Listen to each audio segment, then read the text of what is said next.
Those Damn Ross Kids is a podcast for adults. Also, the views expressed in Those Damn Ross Kids do not reflect the opinions of our employers or even ourselves.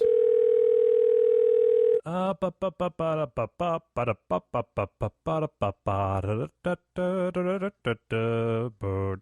you playing with one of those men that, like, you squeeze the sticks together and he kicks and does flips?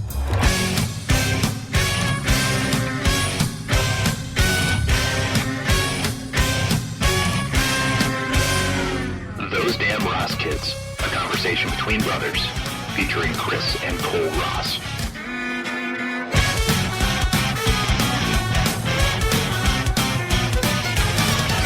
Hey Chris, what episode is this?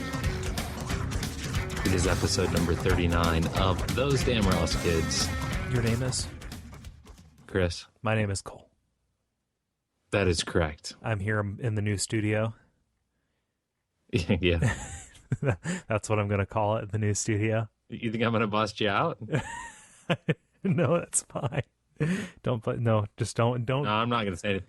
At least I'm not saying anything about it. At least let me get three more episodes of dignity before. All right. Okay. Sounds good. Yeah. Okay. So the new studio. Here we go. Yeah. So I think we should call out to the listeners at this point and just maybe make a little contest. Okay. Where is Cole's new studio? Make a guess about where my new studio is. Yeah. So if you want to go on the Facebook and do that, we'll remind you at the end of the episode. But please, where in the world is Cole's studio? Hey, Chris, do you have a story for me? Oh, I have lots of stories. Okay, I have plenty. I mean, I have some stuff. Just say words to me.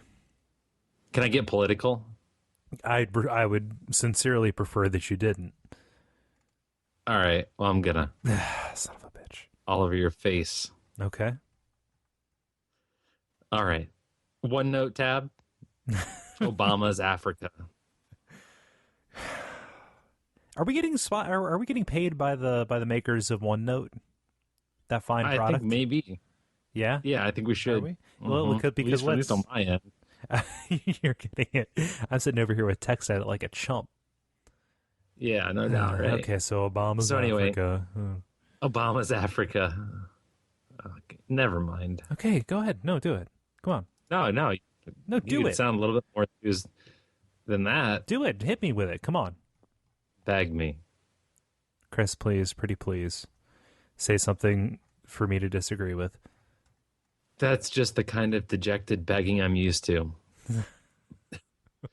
Western hedge funds have begun buying vast parcels of land all over Africa, according to a series of new reports by the Oakland Institute. Over 148 million acres in the last 3 years alone have been purchased.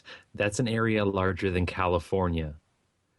Purchased land is used to produce export commodities, including biofuels, cut flowers, and specialized foods, and are displacing millions of Africans from fertile farmland. Clauses in these contracts allow foreign companies to export as much as 80% of what is grown on the acquired land, even if the host country is experiencing food shortages. Oh, God. The companies boast that they can make a profit even without growing anything on the land. With the collapse of the housing market, there is a drive for the new commodity to invest in. These hedge funds promise returns of 25 to 40%. This is the new investment bubble. Children's tears. Yeah. God. Yep. Invest in stacks of African bones. That's the government's been doing it for years. That's atrocious. Well, no, like for years. Like, do you mean like going back into like the 1700s for like colonialism and shit? Well, I mean, let's just face it. The only time we've really ever been there is if a helicopter crashed, right? You saw the movie. Yeah. Well, I guess what I'm saying is exploiting Africa isn't exactly something new. That is about like the most basic thing that if this was a game of Civilization or Age of Empires, like if you're playing a Western civilization, that's like the second rung on the tech tree. Like written language, exploit Africa. That's the way it goes. This is good news though. How is it good? And the reason that it's good news is because things have been so screwed up for us. We've dabbled in so much messed up stuff that it's good to know that we're resetting. that we're going back to like making money off of physical things as opposed to the promise of future value. Exactly. Yeah. Yeah. But even moreover than that, we're just resetting. Everything's kind of getting back to its roots. Just to put this in perspective, like we're at the part where you select 1 or 2 player. Kris, So, can I give you a note? I'm probably gonna edit this out. I'm video game analogy guy. I think that you're stepping on my steez spelled with 3 E's. Ow. 2 Z's. So please just back up. All right. Hey, sorry. Flowers. So okay. So like, are they trying to turn every romantic gesture into an aid to genocide?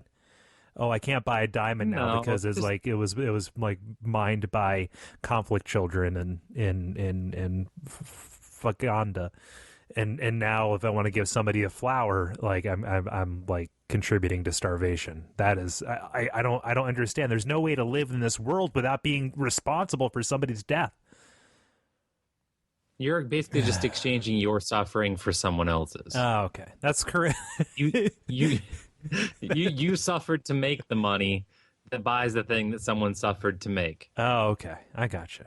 Yeah, it's suffering for suffering. It's the circle of that's how it works. Yeah, man, that's depressing. Man, this is like an emergent. Well, how is that not depressing? I mean, to me, it sounds like an emergency. Okay. Right? I mean, it's weird. Why is it an emergency? I don't know, because it's a good segue. Seriously, the only thing that's bad about this, like really bad, is that they say that we don't even have to grow anything on it. We can still make money. Because they hold on to the land. They can either farm it and then sell what's farmed. Okay. Or they can not farm. And either way, watch people around them starve. Oh, man. That's the shitty thing about this. Yeah, that's really, really bad. Well, I mean, also the shitty thing is that, these warlords are selling fertile land from their, like, ethnic rivals to Western powers for short-term gain, in times of drought. But you know what the good news? You know what the good news is? What? They have a choice. They can stay there, or they can get on the boat and come over here and be hated for being black. Good. Yeah, I don't think that they have no options. Kris, I'm getting upset. Can I tell you about the new 911? Not the new 911. The new 911. All right. Okay. Hey, speaking of hilarious things to mention on a comedy podcast, 9/11. No, the FCC has laid out a 5-step plan for updating the 911 service across the country. The intention is to leverage the location awareness of smartphones to increase response capacity. But Kris, the 911 for the new era, in addition to knowing exactly where you are when you call to say that you're trapped under an elephant or a piano or a safe or anything else that Daffy Duck drops on top of you, is that the new 911 system the new 911 system will be able to accept text messages, picture messages, and video messages.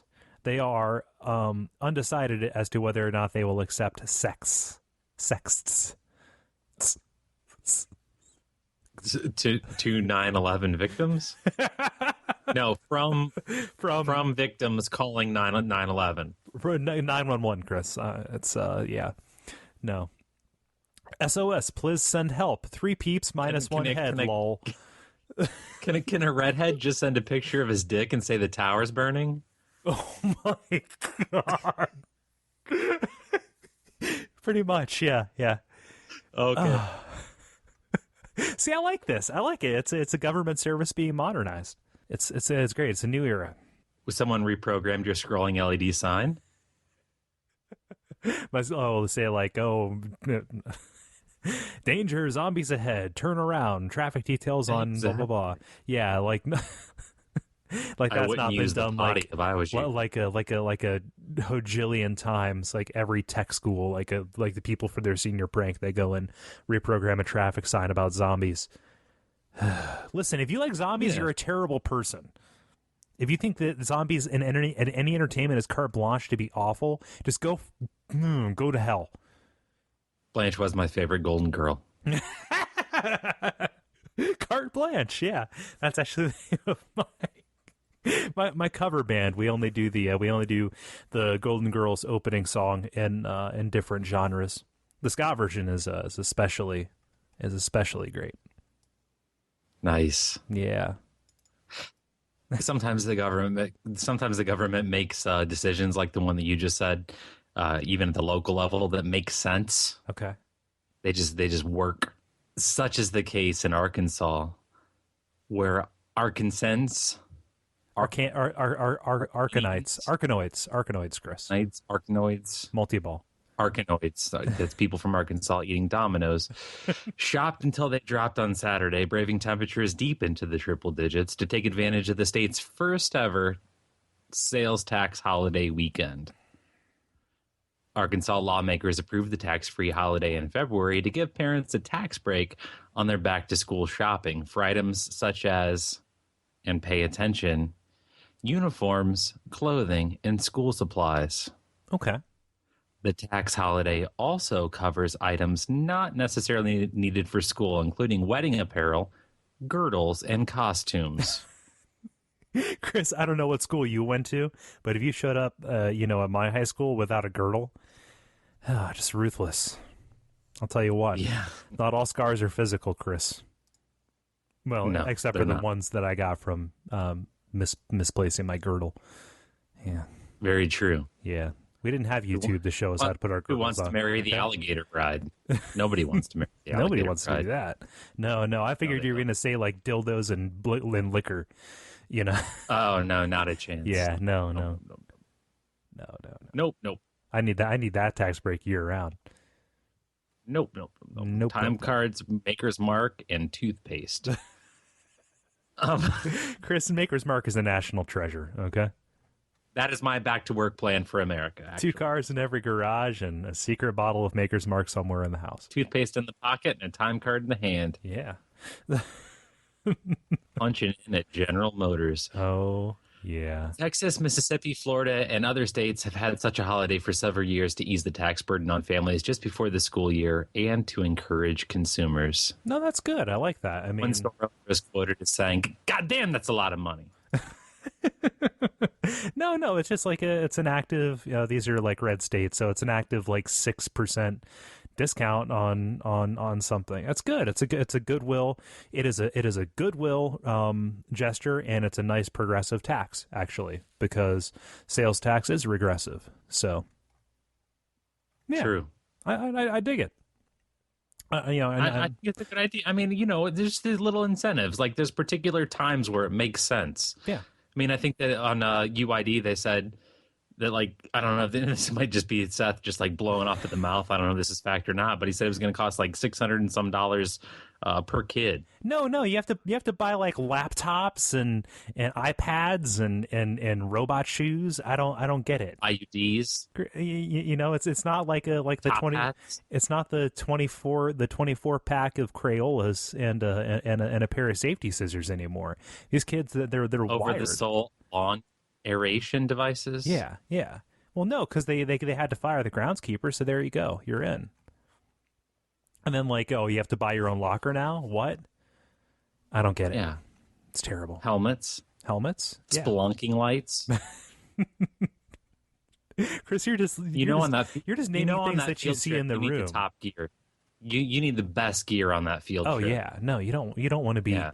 You need to have the nicest girdle, and you need to have the best miner's helmet. Okay, Of course. of course.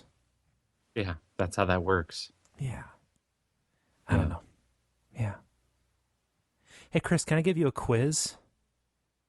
Okay. Yeah. How's that for a segue? Hey, eat it. Eat that. Accept this thing I am giving you. Okay. So Janny Lane, the former lead singer for the hair metal band Warrant, was found dead in his apartment last week. No, that's not the joke. But I thought that now would be the perfect opportunity to work hair metal song titles into a quiz. Okay, Kris? So I'm going to give you 3 items. All right? And I want you to tell me which one is a title of a song written and performed by a Warrant, which one is the title of a celebrity autobiography, and which one I made up. Begin. Number 1, Uncle Tom's Cabin. This Is Gonna Hurt, and Filling the Holes. This Is Gonna Hurt, celeb bio. All right. Filling the Holes, Warrant, Uncle Tom's Cabin, Mind's Eye. Nope. Uncle Tom's Cabin, Warrant. This Is Gonna Hurt is the biography of Nikki Sixx, and Filling the Holes I made up. All right. Okay. Number 2. All right. Addicted to Life and Sex, Bad Tattoo, and American Outlaw. American Outlaw, Mind's Eye. Okay. Bad Tattoo, Warrant, Addicted to Life and Sex, celeb bio. No, American Outlaw is the autobiography of Jesse James, Sandra Bullock's ex-husband. That bastard. Bad Tattoo is Warrant, and Addicted to Life and Sex is Mind's Eye. Okay? Huh. It's going to get tough now. Never underestimate your use of commas. Commas and semicolons, all right?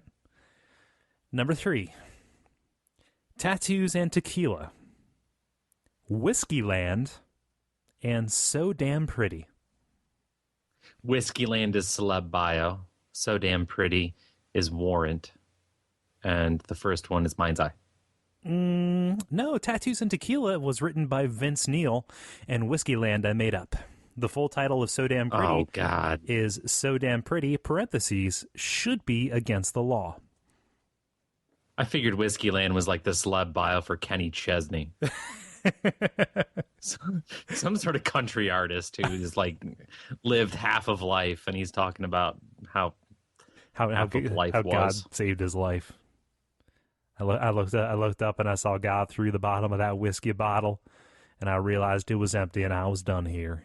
Okay, number 4, 4 or 5. All right. Sure. A shot. Wish I wouldn't have broken the jar of flies I had. This quiz is so frustrating. I just want to rip wings off. A Shot Through the Heart, Hell, California, and I'm All Over That. I'm All Over That is Mind's Eye. Shot Through the Heart is celeb bio. Okay. And the other one was Warrant. Who wrote A Shot Through the Heart? I don't know. No, that was me. That was made up. Hell, California, Warrant. You're getting the Warrant Shot through ones. the heart. Yeah, see, you got it. Okay. And finally, you give love a bad name. I give quizzes a bad name. And actually, you do, because you're doing awful at this. And finally, I don't ever do good at yours. I'm All Over That was written by Shirley MacLaine. Okay, last one. All right. Miscellaneous. No, that's not one of them. Last one. Number 1. Candyman. The Glass Castle. Little People. Candyman celeb bio. Mind's Eye is Little People. And the other one was Warrant. The Glass Castle was written by Jeanette Walls. Little People was Mind's Eye, so you got that one right. And Candyman is a song by Warrant. All right. See, I just wanted to do something, because these 2 ideas have been knocking around in my head for a while, because metal song titles are always just hilarious, and celebrity autobiography titles are always hilarious, and it was a good fit. I just wish that there was folk metal. I think there is. I'm fairly certain that there is. Hit me with a story. Huh?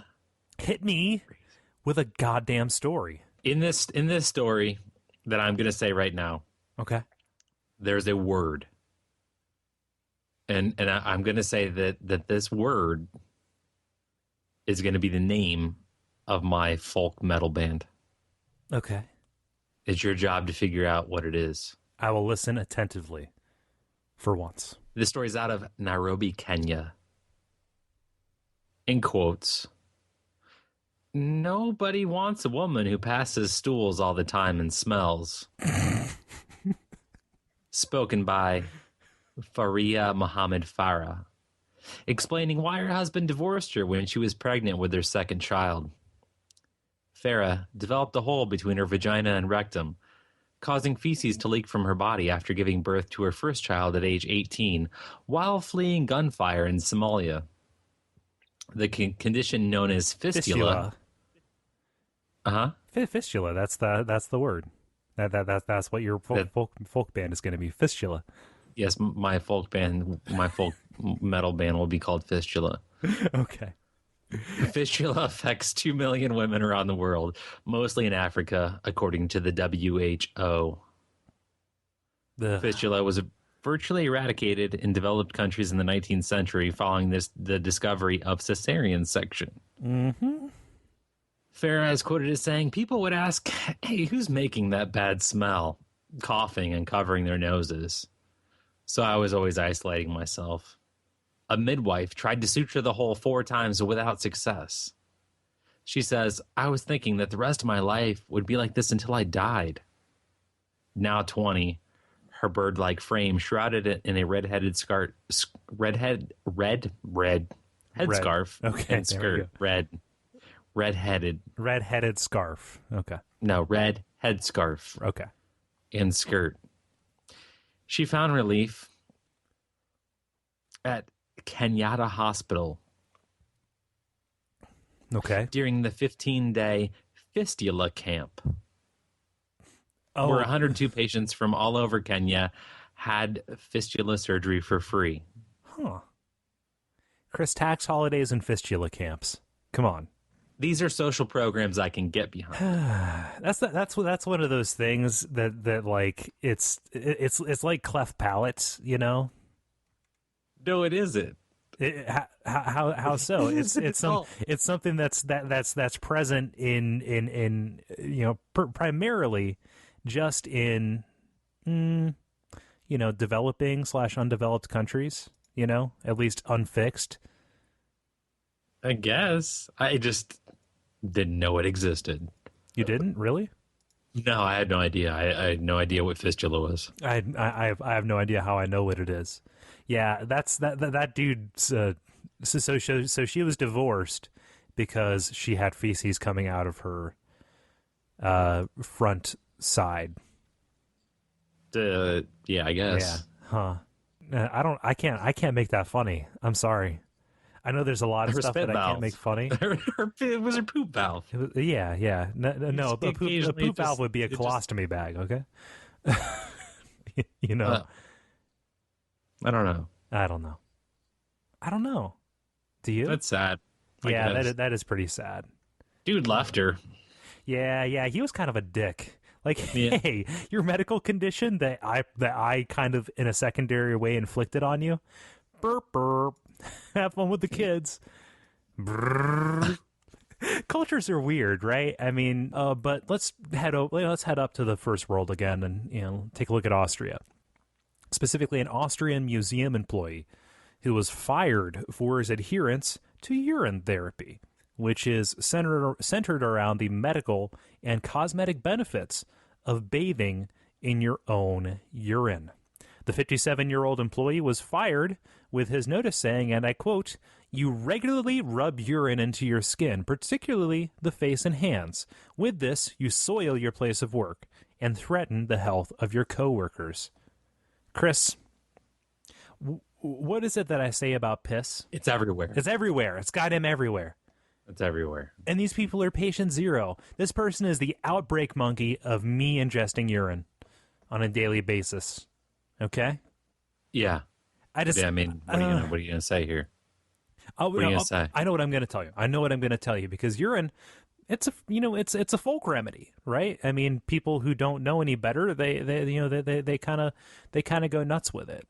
But there are actual medical applications for urine, such as if you pee on a jellyfish sting, right? You just do that, and I guess it neutralizes the poison. I'm gonna look that up on Snopes later and find out that I'm wrong. But did you know, Chris, that back in the Middle Ages, like up through the Renaissance, it was Teeth whitening. Damn it. You knew it. It was considered shameful to have white teeth because then people knew that you gargled urine.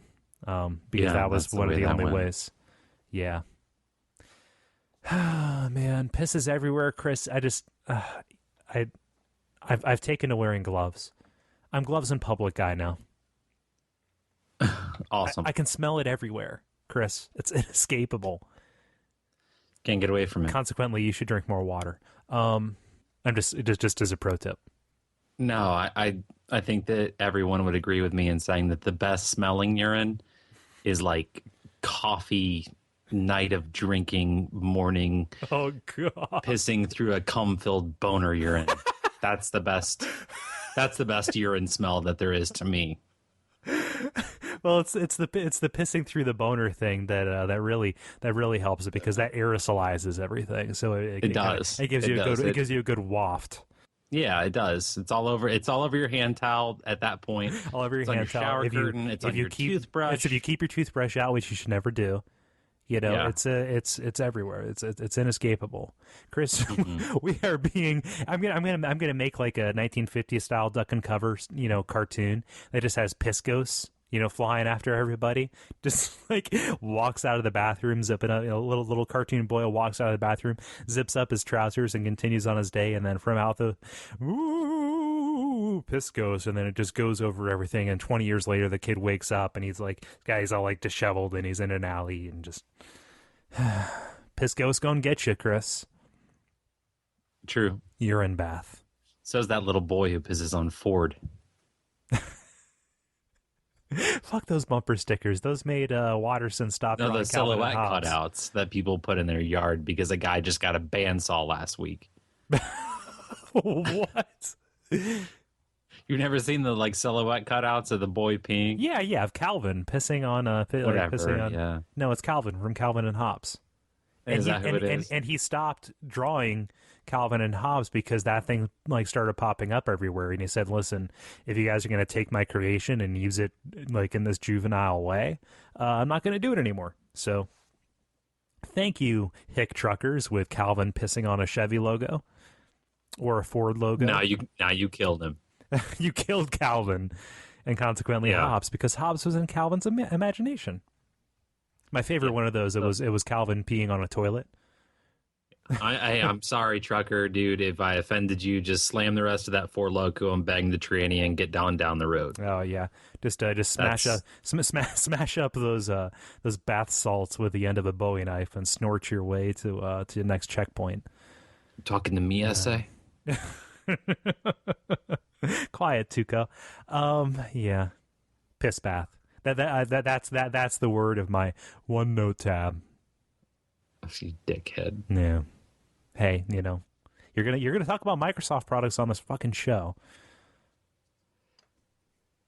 The program that I use to organize my pre-production, the tab, is tab proprietary? No, that's a thing. I would prefer Windowlit. The Windowlit? The Windowlit extension. Okay. The graphical user interface. The flagged screen that I have clicked on. Yeah. Dust in the wind. Okay. Is that what it says? It says DITW. Okay. I don't know why that's funny, but it is. Continue. Losing a loved one is never easy.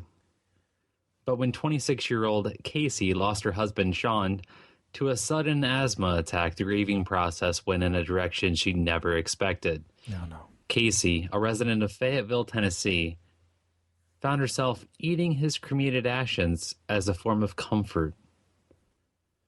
At first, her mourning took the form of carrying around her husband's cremated ashes wherever she went, including the grocery store, movie theaters, and restaurants. Things soon went slightly more extreme one day when some of the ashes spilled onto her hand. She's quoted as saying, "I didn't want to wipe them off because that's my husband, and I don't want to wipe him away. So I just licked it off my finger." Oh, no. Since that day, she's been unable to stop and estimates that she's eaten at least a pound of her dude. with Do you know how about much? 5 more remaining. 6 pounds of. I thought you 6 got like a pounds little of dude. baggie. No, you get 6 pounds. Well, 6 pounds of well, I mean, you could say bone dust. More likely, she's got like a combination of drywall dust and mercury. So, yeah. So is she using it as like an ice cream topping, or No. She just eats it. she just like oh, she you know what she does? She goes and she gets some Fun Dip. She licks the little pill thing, and then she like roots it around in there, and then yeah. What else can I throw out? Big League Chew, Ring Pop, Fruit by the Foot. Sean. No. Despite the cremains having despite the cremains having a taste that Casey describes as rotten eggs, sand, and sandpaper, she has developed a taste for the death dust. Oh no. She's gonna turn into bone. No, right? She's gonna turn into a ghoul now. She's gonna be like hanging outside like crematoriums. Ruh-roh. Is that like a 1950s like government propaganda name for cocaine? Death dust. Death dust. Yeah. No. That's the preferred way of ingesting ashes. You just take a little dab on your finger and you just put it in between the gum and the lip. Carry it around with you all day. Her teeth are going to be like black, and her eyes are going to be all sunken and red, and she's just going to shy away from sunlight. That's what happens. That's cannibalism, Chris. Except you know what? Cannibals have the good sense to throw away the bones. Okay. or to make them into like tools and implements with which to terrify. Or to jam them through their nose. Right, or to just put them on their vehicles to make awesome skullmobiles, right? No, she's crossed. She's on the other side, Chris. She's on the other side of human decency. There's no turning back because she doesn't have a taste for flesh. She has a taste for the very framework that holds us upright. May God have mercy on her soul. Are you going somewhere with this? No, I'm mad. I'm mad at her. Preach it then. She should know better. She really should. She should know better. Shame on you. Shame on Dr. Narendra Sharma. Shame on him.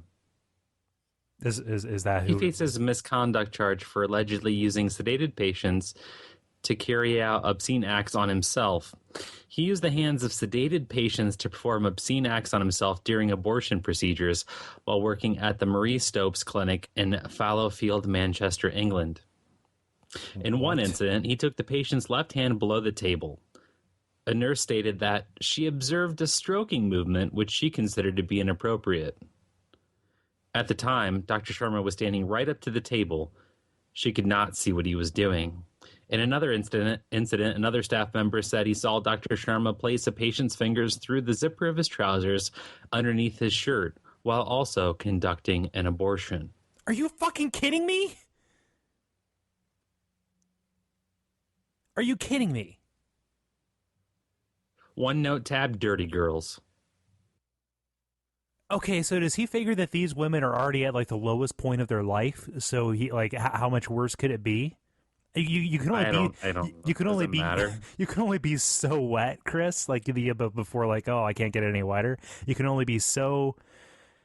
I'm sorry, I didn't understand. Did you say you can only be so wet before you can't get any wetter? Right. That's a phrase. You know, Chris, I don't get you. Okay, like is this episode like your attempt to like make me joke about the most horrible things I've ever heard? What do we have here? We have the exploitation and disenfranchisement of tribe of like people in West Africa. We have abortion. No, you said tribal. Okay, yeah, no, but I mean, is it live in houses, not huts, my friend? Okay. They have all the best gear on their field trip. I think you're trying. I don't. This is going in a weird direction for me. I don't know. So I mean, is this guy like being thrown away for life, or what do you think? No, it's gonna get like a slap. Seriously, what do you think? What do you think's gonna happen to this guy? I think that he's going to get a slap on the wrist and he's going to go to another state, be recertified, and start doing his thing again. That's exactly what's going to happen. Yeah. I mean, okay, there's no justice. oh, was I ever acting like there was? I think sometimes you do. I think sometimes you think the world redeems itself, and it doesn't. Man, I guess all I'm asking for is balance in the universe. I want something as simple as, Newton's law, right? The input is equal to the output. I guess what I'm saying is, if you do that, you should be hit by a fucking truck. I'm not talking about I'm not talking about me hitting him with a truck, but. Man. But that theory is when things are all in a line, right? And everything is too scatological here. You have inputs, and then the output is in the input, but that input and the output they meet somebody totally different. Oh man! Ideally, this shit happens all in the family. No, not ideally. Ideally, in reference to the theory. Chris, are you talking about Carol O'Connor being raped while he's getting an abortion while Rob Reiner watches, and Edith? Yeah, I think so. Huh? Yeah. So you want this to happen all in the family? I'm pretty sure. Okay. But no, it all should happen in a line. But this guy, he just right. I just want went outside. I want equilibrium in the universe. That's all that I want. And I know that the only time that's ever going to happen is when there's, heat death and, the second law of thermodynamics. We're all done for anyway. But at least we'll have some peace, damn it. I don't know. But sometimes, there's happy coincidences or unhappy ones. Can I tell you about one of those unhappy coincidences, Chris? Let's do it. Okay. An Arizona teen had a lawnmower accident, robbing him of 3 fingers on his right hand. This is not unusual and actually is quite a bummer. But the unusual part is to lose all your hand in a mower. The unusual part is that the accident happened almost 26 years to the day after the boy's father had an accident with a saw at work, which robbed him of the same 3 fingers on his right hand. Chris?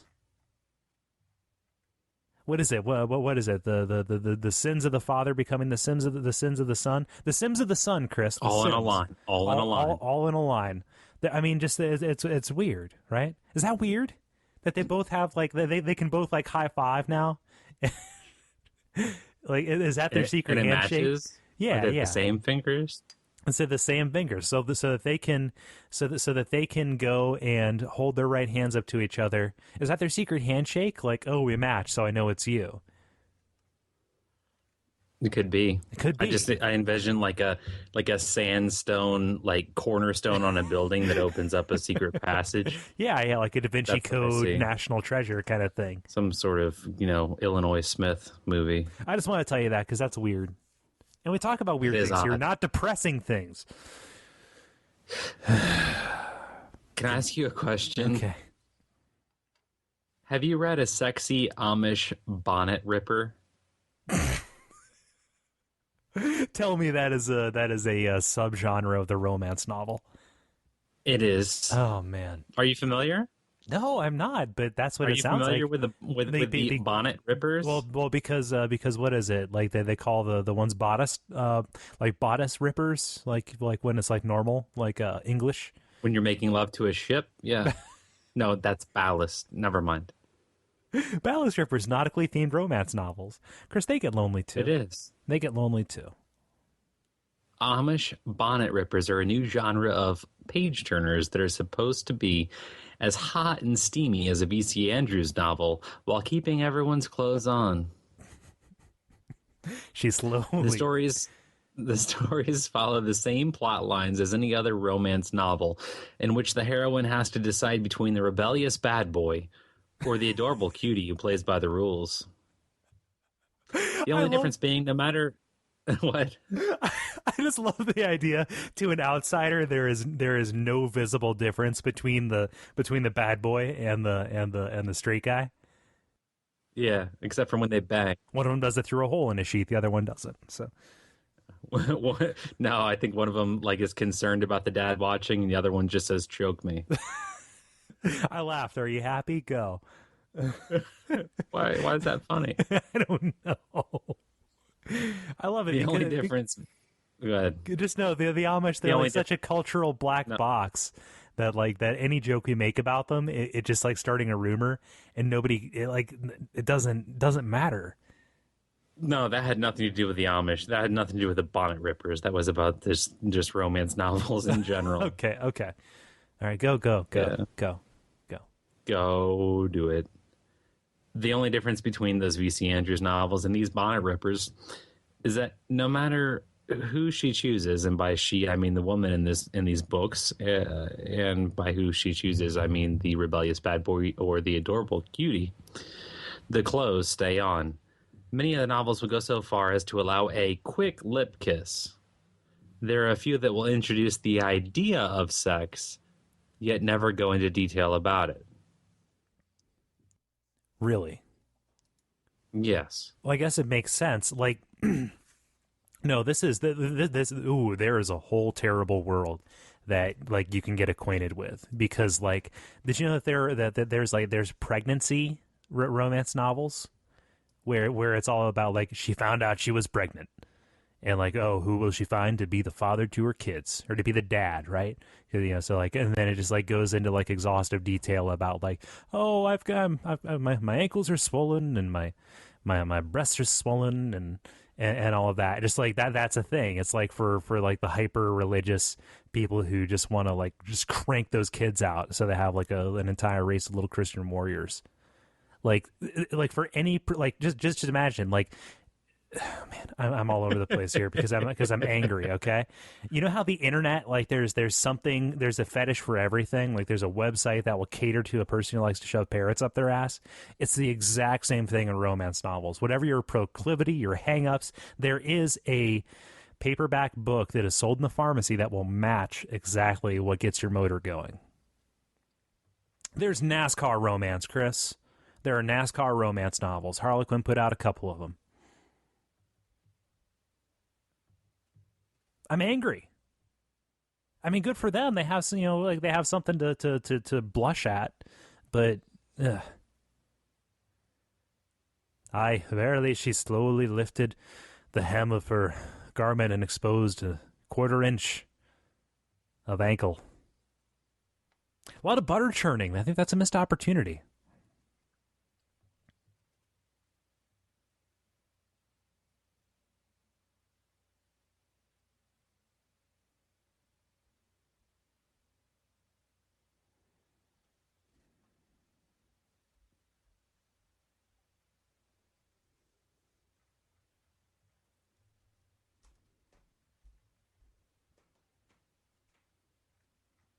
So, Chris, a boy went fishing. 2-1, and we're back. So, Chris, the boy went fishing in an Illinois lake, but was alarmed when he briefly hooked, then lost what looked like a human foot underneath 3 feet of water. What followed was a 10-hour search of the lake, whereupon the appendage was found and determined to be a mannequin foot. Police officials say that the search was launched because the boy was deemed to be a reliable source. The boy was deemed to be a dumbass. Afterwards, like, help, there's a man in my house, he's got a chainsaw. Yeah, right, Timmy. Click. Now Timmy's a mask somewhere. Somebody should have said what the kid meant by plaster cast. There's a very hirsute man who's wearing a Timmy mask while he rubs himself off, okay?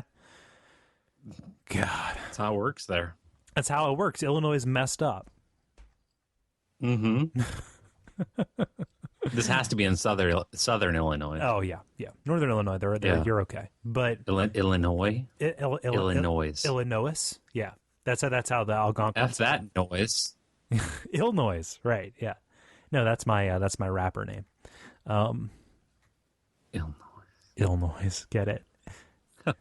Because ill in the rap community, that is considered to be an expression of approval. Like, yo, that's ill.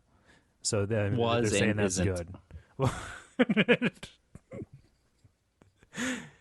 Man, I don't know. Am I the only person who's more disturbed by like mannequin parts surfacing in bodies of water than actual human being parts? You know why they took the heads off mannequins, right? Oh, so they couldn't be fetishized? Negative, Ghost Rider. Oh, because they look so much like So human that the heads. shopper could envision themselves in whatever the mannequin was wearing. Oh, because if you have an industrially designed mannequin head, it's going to be too pretty. It alienates you. So if you've got nothing, if you got a headless That was the family walking idea. around, There's mannequins with heads, obviously, but yeah. the idea of headless mannequins. Have you ever seen a headless mannequin modeling a hat? Speaking of getting back to our roots, Have you ever seen a headless mannequin modeling a hat where they have like the metal rod sticking up and the hat hanging off of it? yeah, it's just like a half of a styrofoam sphere that the hat rests on. Yeah. That's weird, right? Yeah. It's like that's some Invisible Man shit. It is really. Yeah. It is. It is. You ever see a mannequin with just like a t-shirt on? Probably, yeah. Like in some kind of like casual outdoor tableau. Do you ever do that thing with paper where you like write lemon juice and then hold the paper next to the toaster? There's like a secret message. I turns brown. I did it when I was like little. Like I had a book that was like how to be a super spy, and I tried that, but it never worked. Urine didn't work either. I don't know. You didn't? You didn't do that? No, I did it. Okay, I did it. Did it work? Then well, yeah, but it did. But then there's like an adult version of that, and that's been found in what's being called as Trojan tees, Trojan T-shirts. Okay. Festival goers at a nationalist right-wing concert in Berlin, Germany, were taken by surprise when souvenir T-shirts they were given for free had a secret anti-far-right message that emerged only after being washed.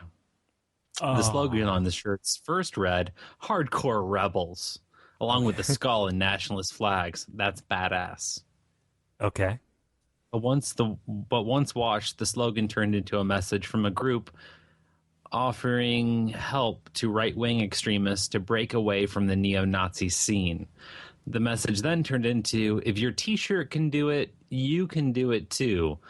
We'll help you get away from right-wing extremism. Hopefully they didn't pay by the letter. That's wordy. That's a bit wordy for a shirt. Yeah, secret messages pay triple the letter. So okay, yeah. Huh. Yeah, so that's what it read after they were done. Oh. The shirts were handed out to 250 people at the concert Rockford, Germany. Wow. Mm-hmm. I wasn't aware that was still a thing over there. I thought they had the neo-Nazi kind of. I thought that they had that pretty much tamped down. But no, it's good. It's good. Is it? It's good. It's great. Be careful, Chris. No, it's good. I want you. I don't want to alienate. Yeah. No. That's Is it? Yeah. No, it was good. Is it? You can look it up on YouTube. It was good stuff. Okay. Were they like mad? Did they think it was a plot? Like what's that? No, were they? Oh, yeah. I just want to do that with Tea Partiers. That's my only thing. Why? I don't know. It seems analogous to me, but. Huh. Hemoglobin. Just gonna say a word to exit out of that one. Yeah. No, that's what the TDRK shirt's gonna do. It is. Yeah. No, it is? Yeah, I just don't know what the message is gonna be because I'm not that quick and I'm not that clever. So, see, that's tough because you have to think of one slogan and then you have to think of the other one. It's got to be really long. Oh, it's got to be super long. It's got to be very, very, very verbose. Trip V, Chris. Very, very verbose. There you go. This podcast I listened to is pretty good. You should check it out. It was good enough that I bought a T-shirt from it. And then you wash it, and then it says, "No, really, if you haven't checked it out yet, maybe you probably should." Then you wash it again, and then it goes back to the first one. And then back and forth, and ultimately it fades. It doesn't carry well, but I don't even know. Are you laughing at what I'm saying? Or are you laughing at something in your head that was funnier than There's what I was something in saying? my head. Yeah, something in my head. I hate it when you do that. I love it, but I hate it because I say something and then you laugh and I feel all warm and fuzzy, like I've got your approval, and it's like, oh, I actually made Kris laugh. That like never ever happens. And then you then you say, no, I was just thinking of this one thing, like the shirt. I was actually. It was a t-shirt. It was a shirt. It was a shirt. Okay, tell me a shirt. Tell me a shirt. Washed. They It reads TDRK : donation. Okay. And then when you watch it, you appear dressed up as the Pillsbury Doughboy waving an American flag.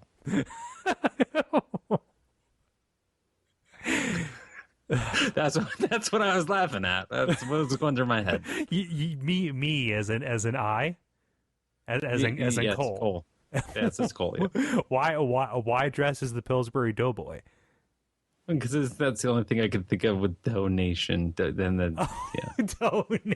Like you get a T-shirt for donating, and then it's like TDRK donation, and then Cole's your Pillsbury Doughboy, and the flag donation.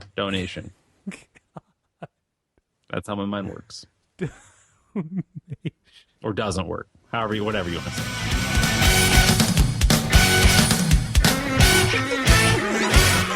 This has been Those Damn Ross Kids.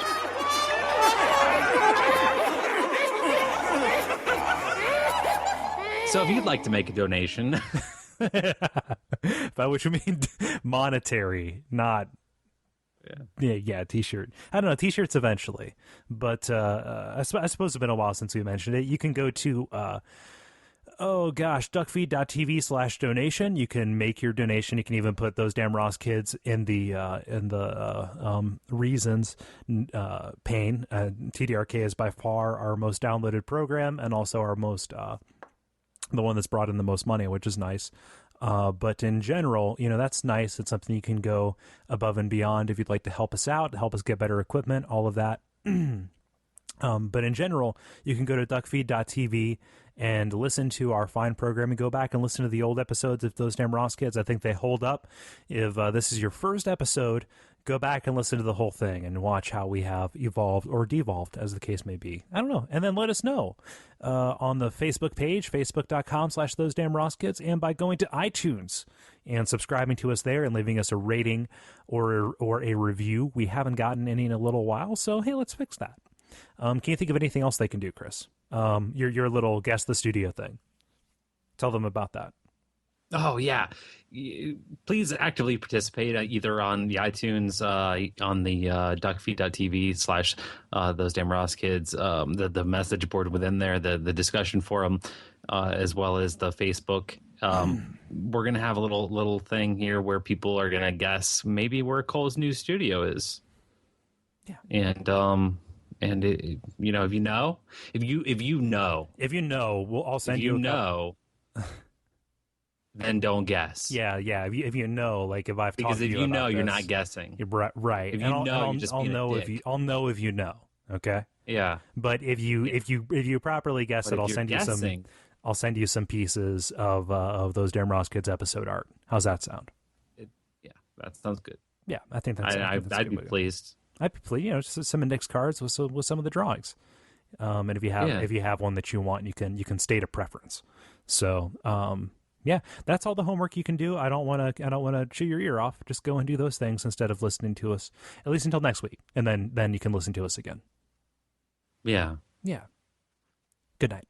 Maybe everybody will get lucky and they'll get a piece of my foot art. Yeah, we need to switch to that, don't we? My foot art? Yeah. Yeah. Yeah. Good night. Good night.